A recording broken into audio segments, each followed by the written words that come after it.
70 combat clashes have been recorded on the front since the beginning of the day. This was reported by the General Staff of the Armed Forces of Ukraine. The main focus is on the Pokrovsk direction. For more on the successes of Ukrainian defenders and a detailed look at the overall situation on the battlefield, stay tuned. Ukraine's defense forces have advanced in the Dobrokillia direction, reported Commander-in-Chief of the Armed Forces of Ukraine, Oleksandr Syrskyi. He arrived in the Pokrovsk-Mirnohrad agglomeration area, where Russian troops are increasing their activity. There he met with commanders of Army Corps, military units, and subdivisions. The Commander-in-Chief noted that the situation in Pokrovsk remains difficult. However, he assured that the claims by Russian propagandists about allegedly blocking the Ukrainian armed forces there, as well as in Kupiansk, do not correspond to reality. We are working on strengthening the resilience of our defense in the Pokrovsk direction. Here, effective coordination between units is crucial, as is providing them with everything they need, including meeting additional requirements and ensuring clear and coordinated execution of assigned tasks. Every commander, regardless of rank, must ensure the high-quality execution of tasks. I strictly warn the commanders that irresponsibility is unacceptable. For this, I will take strict measures up to and including removal from positions. Oleksandr Syrskyi, Commander-in-Chief of the Armed Forces of Ukraine, on Telegram. Russia has concentrated around 11,000 troops near Pokrovsk. According to soldiers from the 7th Rapid Response Corps of the Air Assault Forces, the Russians who managed to enter the city are trying to advance to the north and northwest of the city. In total, up to 27,000 Russians are concentrated in this direction, along with about 100 tanks, 260 armored vehicles, and 160 artillery systems and mortars. Ukrainian defenders continue to hold the line. Over the past 2 days, fighters from the 7th Corps have eliminated 90 Russian soldiers and wounded more than 40. On the territory of Pokrovsk, around 200, possibly more, Russian assault troops have infiltrated. The key problem is that the enemy is trying to cut off the supply routes that provide logistics for our defenders, both in Pokrovsk and in Mirnohrad. The settlements of Kotlino and Vyshetravnya, if we're talking about the northwestern part of this urban agglomeration, are exactly where the enemy is now concentrating its main efforts. In this way, the enemy is trying to close the pincers of an operational semi-encirclement. Our defense forces are putting up fierce resistance. Meanwhile, on the Lyman axis, the invading army attacked the positions of Ukrainian units near Novovodyan, Zarekne, and in the direction of the settlement of Korovye Yar. On the Konstantinovka section of the front, the enemy tried to break through in the areas of Shcherbinovka, Petrovka, Yablonovka, and Rusinov Yar. On the Alexandrovka front, fighting took place near the settlements of Zeleny Gai, Verbovoye, Stepovoye, Novogrigorovka, and Novovasilievskoye. As for the prospects of our forces and means holding certain lines, I think the key factor that will influence this situation is the factor of resources. After all, it is obvious that in order to contain, including the enemy's mechanized forces, we need a sufficient number of artillery systems and ammunition for them, and, accordingly, to carry out those very engineering and technical measures. I mean, mining the territory in those directions, in those areas where the enemy is trying to attack. Partisans of the main directorate of Ukrainian intelligence carried out a series of sabotage operations in Russia. They destroyed several cell towers at once, as well as communication equipment belonging to local mobile operators. Intelligence officers also noted that in recent months, fires have been recorded, in particular in the Republic of Adygea, Rostov region, Kamchatka Krai, as well as in the territories of Ukraine temporarily occupied by Russia. And in the past 24 hours, 960 Russian occupiers were eliminated by the defense forces. Thus, according to the General Staff of the Armed Forces of Ukraine, Russia's total combat losses since the beginning of the full-scale war have already almost reached 1,140,000 personnel. In addition, the day before, the defense forces destroyed 2 Russian tanks, 3 armored vehicles, and 25 artillery systems. A Russian multiple launch rocket system and 128 units of enemy vehicles and special equipment were also destroyed.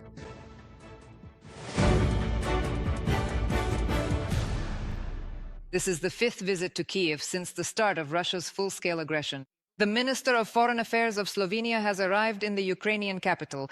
A few days earlier, Tanya Fayon visited the Lviv, Khmelnytsky, and Zhytomyr regions.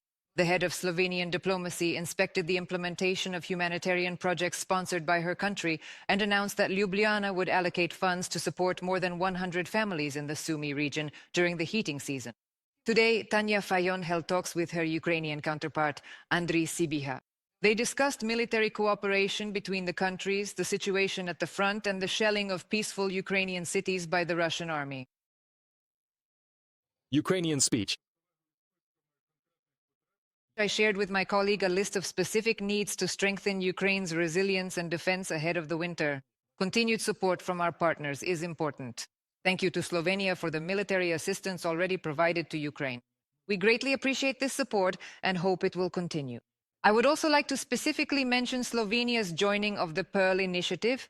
This is true leadership and an example for other NATO partners. Slovenia, a beautiful country located in Central Europe. Slovenia remains committed to supporting Ukraine, its territorial integrity and sovereignty, and recognizes its borders. We stand by your side as you defend yourselves against Russian aggression, and we will do so not only in words but also in actions, for as long as it takes. We support all diplomatic efforts to achieve peace and an immediate ceasefire. We want to put an end to this war.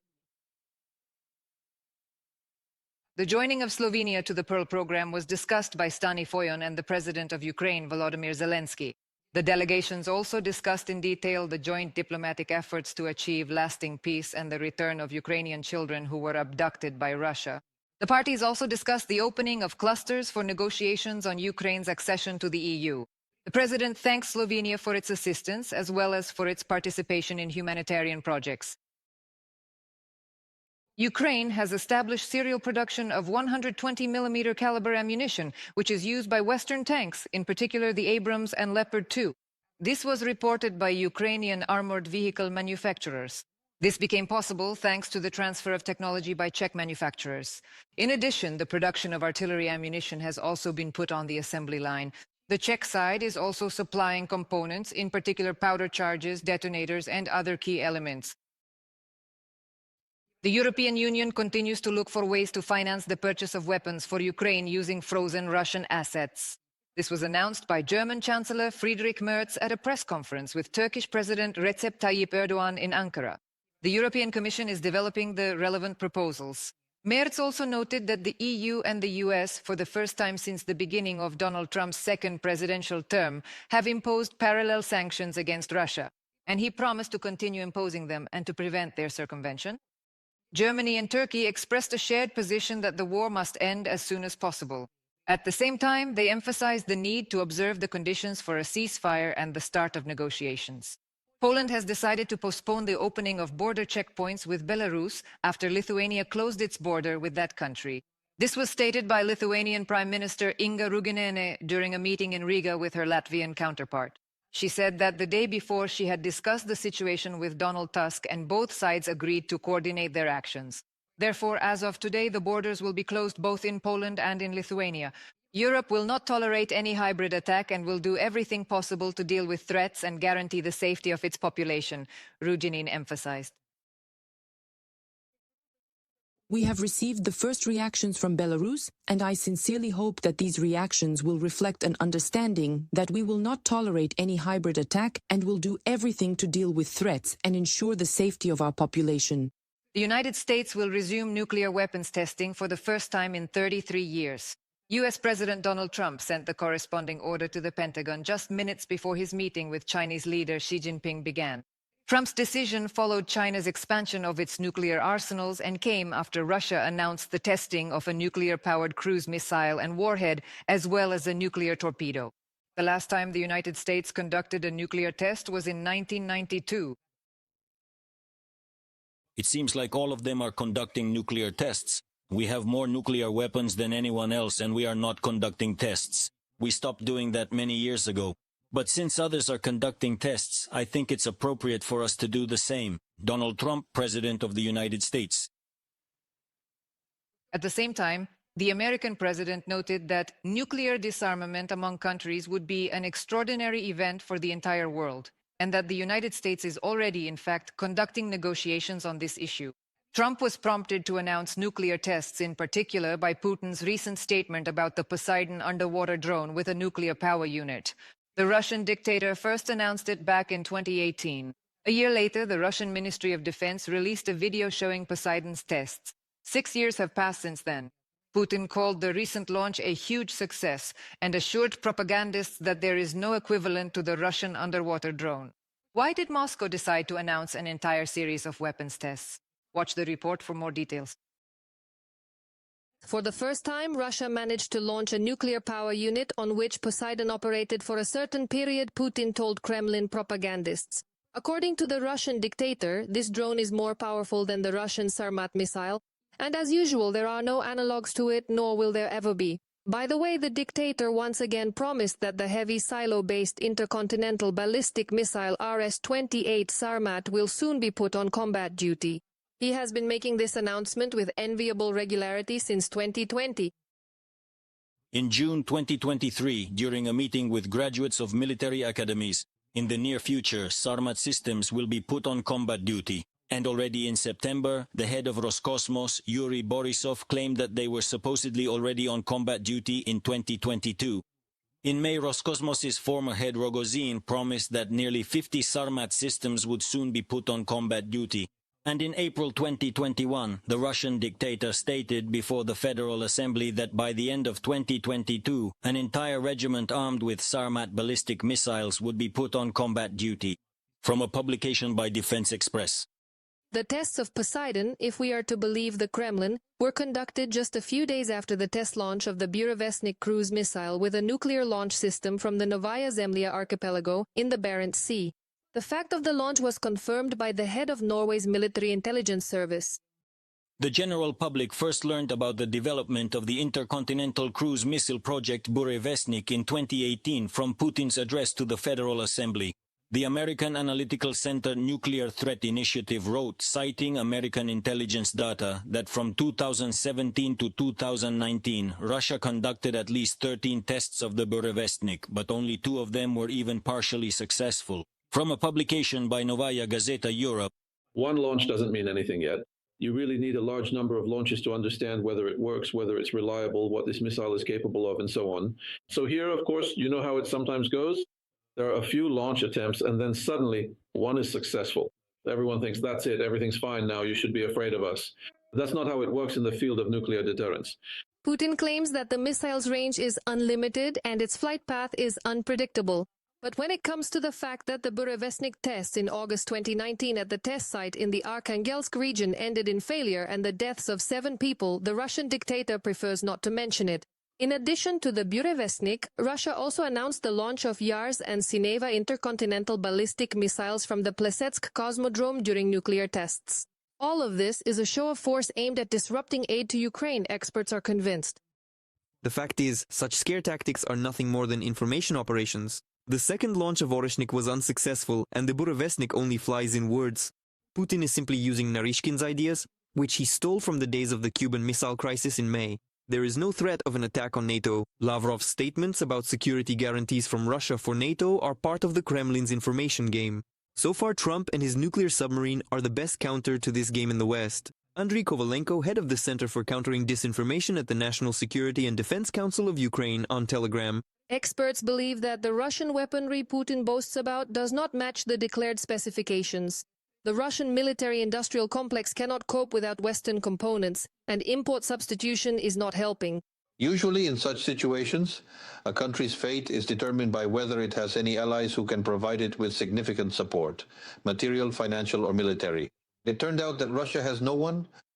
China only sells some components and isn't really making any effort to help Russia develop. It doesn't give Russia any credit, and Russia is starting to, well, scrape together its last remaining resources. Apparently, even those are no longer enough. In fact, the existence of problems in the military industry has been talked about for a long time. About a year and a half ago, I think. Analysts suggest that this new round of demonstrative saber rattling is Moscow's response to discussions about the possible transfer of American Tomahawk missiles to Ukraine. For years, Moscow has used training launches and tests of nuclear weapon carriers to blackmail the West. Victoria Chistukina for Freedom TV channel.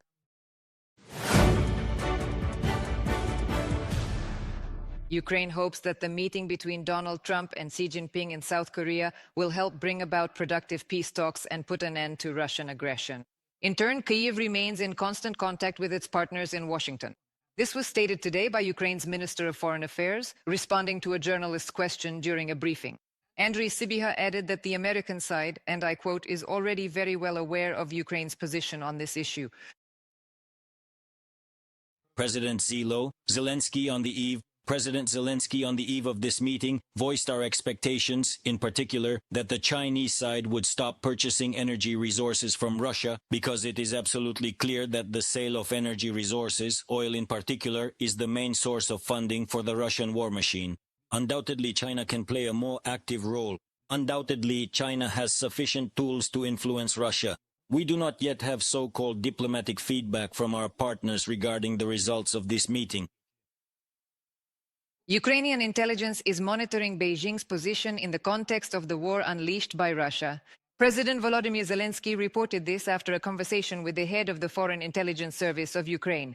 Ole Ivashchenko informed the president about the mood in China and their immediate plans regarding the Kremlin's actions. It is important for China to join the efforts to stop Russia's ongoing attempts to expand and prolong the war. There will be appropriate instructions given to our diplomats based on information from the meetings that took place in the region in recent days. Volodymyr Zelensky, President of Ukraine, on Telegram. While Putin launches missiles, real agreements about a new world order are being made without him. It is now more beneficial for China to trade with America than to support the Kremlin's toxic war. This was stated by Andriy Kovalenko, head of the Center for Countering Disinformation at the National Security and Defense Council of Ukraine. He noted that President Trump and Chinese leader Xi Jinping are signing trade agreements on rare earth metals and tariff reductions, while also discussing the joint conclusion of the war in Ukraine. Russia is no longer needed by either Beijing or Washington. Its only trump cards, cheap resources, and war blackmail simply vanished in a single day. Trump stated directly, "We will work together to end Russia's war against Ukraine." And Xi called Trump's policy of making America great again in harmony with the idea of China's revival. They are not enemies, they are partners. And for Moscow, this is a catastrophe. While Putin launches missiles, real agreements about the future world order are being made without him. Now China has an incentive to trade with America rather than support the Kremlin's toxic war. If Beijing and Washington find a new formula for cooperation, Russia will simply remain outside the civilized world, forever playing the role of a raw materials appendage, but only situationally. Andriy Kovalenko, head of the Center for Countering Disinformation at the National Security and Defense Council of Ukraine, on Telegram. The war of Russia against Ukraine, the fight against the trafficking of prohibited substances, lowering tariffs, and the resumption of trade, these were the main topics of the negotiations between the US president and the chairman of the PRC in South Korea. Nikita Skoblikov will report on the results of the negotiations between Donald Trump and Xi Jinping. 12 out of 10. That's how US President Donald Trump rated his meeting with Chinese President Xi Jinping.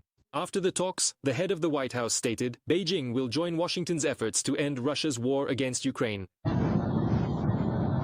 We talked about this for a long time and we will work together to see if we can do something. We agree that both sides, are bogged down in the conflict fighting and sometimes you have to let them fight. Maybe it's crazy, but he will help us. And we will work together on the Ukraine issue. He can do much more. Ukraine hopes that the meeting between Donald Trump and Xi Jinping will help bring about productive peace talks, said Foreign Minister Andriy Sybiha.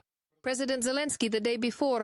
On the eve of this meeting, President Zelensky voiced our expectations, in particular that the Chinese side would stop purchasing energy resources from Russia, because it is absolutely clear that the sale of energy resources, especially oil, is the main source of funding for the Russian war machine. Undoubtedly, China can play a more active role. Undoubtedly, China has sufficient tools to influence Russia. We have not yet received so-called diplomatic feedback from our partners regarding the results of this meeting. China is the world's largest buyer of crude oil and the main importer of Russian fuel. In 2024, according to Forbes, the volume of oil supplies from the Federation reached 108.5 million tons. And, judging by Donald Trump's comments, Beijing is not yet planning to stop purchasing from Russia. At the same time, after the U.S. imposed sanctions on Lukoil, Rosneft, and their subsidiaries, Chinese refineries began to reduce their purchases of Russian energy resources. As for oil, we have seen that it is clear China did not agree to reduce its oil purchases because Donald Trump mentioned that this is important for the country and that they have been working with Russia for a long time. And as we can clearly see, the ongoing purchase and continued importation of oil is absolutely, without a doubt, working directly against the goal of stopping Putin with his aggressive actions, with his ongoing and devastating war against Ukraine. Because only economic pressure on Putin, only the inability to make money gives a chance for him to stop the war. The central topic of the negotiations between the leaders of the US and China was bilateral trade, or more precisely, the confrontation that threatened to break the ties between the two largest economies in the world. As a result of the meeting, it became known that Washington will reduce tariffs on Chinese goods from 57% to 47%, and Beijing in turn will resume purchases of American soybeans, ensure the export of rare earth metals, and strengthen the fight against drug trafficking. In addition, according to Donald Trump, China will purchase American energy resources, including oil and gas. A major deal may take place, noted the head of the White House. So the tone of the meeting seemed very friendly. It appears that progress was made on issues such as fentanyl and soybeans. The advancement of the TikTok deal was discussed, as well as the sale of advanced semiconductors.